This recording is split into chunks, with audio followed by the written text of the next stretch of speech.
you need to be using AI as a personal tutor in 2025. I saw a TED Talk from Saul Khan, the founder of Khan Academy, a while ago, like back when ChatGPT first came out. And he was saying that learning is objectively better one-on-one, where you can ask questions like to an instructor. Like having a tutor is the ideal way of learning.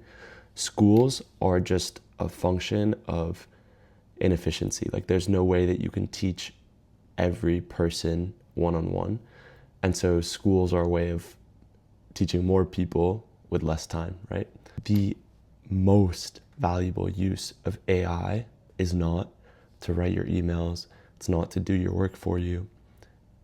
It's to use it as an enabler for learning. There's a researcher at OpenAI who dropped out of high school. I forget his name, but Gabriel, I think. And he talks about this a lot, how he basically taught himself everything with AI. So anyways, right now I'm studying for an interview at Google for like an early stage software engineering job. And I wanted to show you kind of how I'm using it. Okay, so welcome to my desk.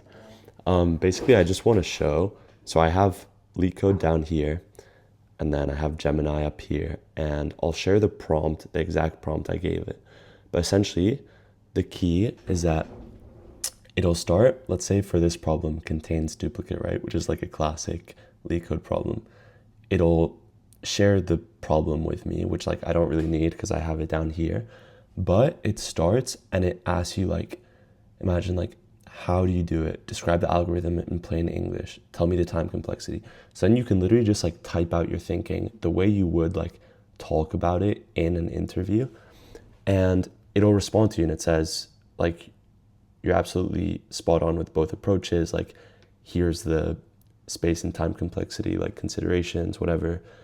And then it'll keep going. So now it's like, all right, now that you've like figured that out, describe the new algorithm in plain English, like whatever. And so then it's asking you the right questions to force you to think about it in a certain way and to force you to explain yourself like you would on an interview. Without this, I maybe wouldn't be typing out the exact words, but now I am. And then it can point out any holes in my thinking or any like misunderstandings or anything. And it can teach me like the underlying concepts which I need to know.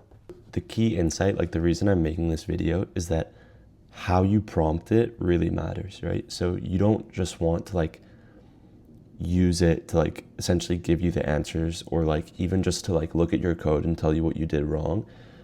The main goal is first principles learning. So the prompt I wrote out is, I'm preparing for a software engineering interview at Google and I want to use LeetCode as my primary practice tool. Essentially, I tell it that like, I think practice problems are the best way to learn. Say, I learn best through solving problems hands-on, but I also want to build a deep first principles understanding rather than just memorizing patterns. Act as my interview-focused tutor and work through problems with me step by step. When solving each problem, start by clarifying the core concept and which problem category it falls into. That's really important. So every LeetCode problem essentially is testing you on some derivation of a core category. So arrays, two-pointers, recursion, dynamic programming, whatever. And so I want, after I've thought through the solution, I want Gemini to help me understand how this connects back to like the fundamental principle that the problem is testing, right? So I say, help me reason from first principles before jumping to an optimized solution. Ask guiding questions when appropriate instead of immediately giving the answer. That's important. Emphasize the kind of thinking and trade-offs expected in a real Google interview.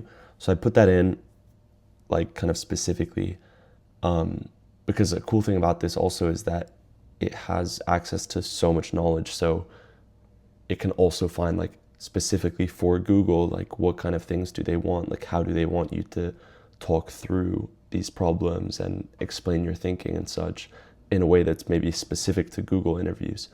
And Gemini has access to the internet, so like there's a good chance it knows that. And then I say, after solving, summarize the key insights and how this pattern generalizes to other problems. So again, we're trying to take this like first principles, and then obviously specifically solving that problem, but then how does this generalize to future problems so I can prepare for other ones as well. And yeah, I'll put the prompt in the description because it was useful for me. Obviously I still need to study. I'm making this video instead of studying. I have the like online assessment. I'm gonna do it tomorrow morning. And I'm very unprepared, low key. Like, I have not done enough LeetCode prep, but I wanted to share this method because I've been using it. It's not just for LeetCode. I've been using it in school. Like, honestly, like all my exams, like I had probability theory on Friday and I honestly crammed for it, but it's so good because like, let's say they give you like a practice final, right? Which they did. In the past, like you have a practice final and you have the practice final solutions and you can kind of like figure it out. But now you give AI like the questions and you say like, not only tell me how to solve this, but tell me like why you think the instructor put this in the practice final, like what core like topics is this testing, and then it can teach you those topics as well, like, and then bring it all back to the problem. So anyways, I think this is the most valuable use of AI, and so I wanted to share because it's just so good. So yeah.